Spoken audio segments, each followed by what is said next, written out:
Boss from hell gets what she deserves. I, 30s have been a people pleaser to a fault my whole life. I have been working in marketing for 10 plus years. Over the years, I've had my fair share of bosses who were good, average, and some who sucked. There is one in particular that stood out as awful. This story is from about 5+ years ago. Pamela, 40s, not real name, was the VP of Marketing and Sales for a mid-size retailer. She started at the company a few years after I did, and if rumors were true, she was the 4th pick for the position and was simply hired so the company could appease shareholders.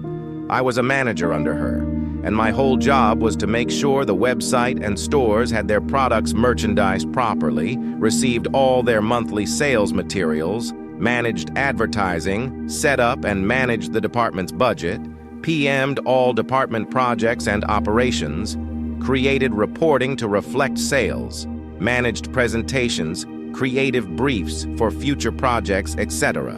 In short, I did her work and all the administrative grunt work to keep the department afloat.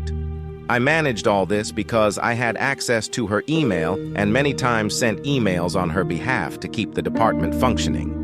Pamela spent most of her time showing up after 10 a.m., taking business lunches and planning company parties. Don't even know why we did those, but I planned those too. I consistently questioned why she spent so much of our budget on these events when we didn't have the budget resources for any of it. Pamela told me to take from future months' budgets to pay for the current month's overspending. So at the start of every month, I had an original budget, and by the end of the month, I had to turn in an edited budget, edited under Pamela's direction, that made it look like Pamela's spending was under control. This is important for later. I definitely made mistakes here and there, being in charge of so many tasks, and constantly found myself working 12-hour days, split between being in the office and working after my kid went to bed. Weekend work was also done before my family woke up and after they went to bed. During Pamela's first major holiday season, sales were shit. Pamela kept changing her mind on the visuals for the stores, kept bringing on new advertising and PR agencies to bring in sales. All these agencies consisted of her personal friends, and ignored our buying merchandise team's planned promotions for her own better ones. At this time, I had been dealing with an ongoing infection that turned to sepsis and was hospitalized. The doctors and my husband said it was due to the stress of work and that I needed to take a break. As I recovered, I realized how much I was hurting myself, my family, and even the company I worked for. Eventually, my old habits got to me, and I got on my phone and checked mine and my boss's emails. What I found made my blood boil. First, I got a lovely bouquet of flowers from upper management wishing me well, and I knew that Pamela organized the delivery. She sent me her favorite flowers. I went to her inbox to put the receipt in the correct folder to send to accounting when I got back. At the top of her inbox from the past 3 days were emails clearly not related to business. What I found in her emails was Pamela emailing her personal friends, griping on how I can't just shake off sepsis and get back to work. She also complained that she couldn't find any of my notes, spreadsheets, or documents for any of the work she was technically in charge of. They were on our shared drive labeled very clearly. Finally, I found an email where she sent a friend from a previous company asking for advice on how to bring in sales and save her job. In this long thread, this old colleague asked if there was anyone managing most of the work, and of course Pamela said I was. This colleague explained that clearly it was my mismanagement that was causing issues and that I could be blamed if sales didn't pull through by the end of the season. Pamela mentioned that I was in the hospital and repeated comments from her other email thread. This person said that she couldn't outright fire me because it could seem like retaliation, because I needed to take emergency medical leave. But if Pamela could prove I was stealing from the company or misusing company resources, then she would have grounds to have me fired and use me as a scapegoat. Upon my return, Pamela called me into her office and said she was worried I was taking on too much and wanted to take work off my plate. She announced was taking managing the department budget off my plate. She asked me to only drop of a small stack of invoices to accounting.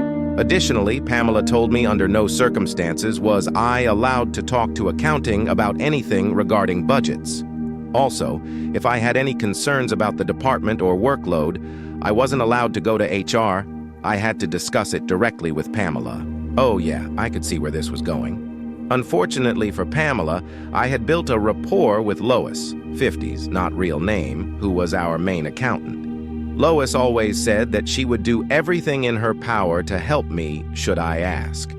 Knowing this, I grabbed the stack of invoices off Pamela's desk to give to accounting. I also added the email threads I read while I was in the hospital, and the current unedited budget that Pamela hadn't touched yet for the month. I also found in my filing cabinet the hard copies of old budgets with Pamela's handwriting on what numbers to change to balance our budget. Finally, I added an email from our first round of budget adjustments where Pamela's subtlety threatened to put someone else in my job if I couldn't do what she asked. So I walked and dropped off the invoices to accounting when I bumped into Lois. She brought up invoices, and I sternly looked at her and said, "Pamela is the only one in our department that Lois is allowed to talk to about our budget and invoices." Lois saw the suspiciously thick file folder on her desk, gave a firm nod, and lovingly kicked me out of her office. Within the week, Pamela was fired. From what I understand, she has been continually job hopping for the past few years. The CEO and HR brought me in to personally apologize for everything I went through and gave me a paid 1-week vacation to take at my discretion. Given other issues with this business, I left after another year, which brings me to today. I am once again a manager for sales and marketing. I have a wonderful boss, Mike, 40s M, who trusts my business decisions and backs me up on practically everything. We are hiring my team for me to solely manage and direct. Today, I looked through the applicants and found Pamela's resume sitting among dozens of others. I stared at her name, wondering how many other people share her name. Upon review, yup, it's her.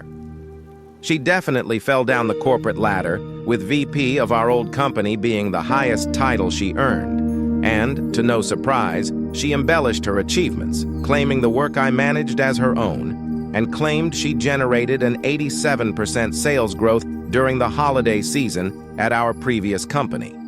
As a people pleaser, who firmly believes in giving everyone a chance, it has never been so satisfying to click disqualified.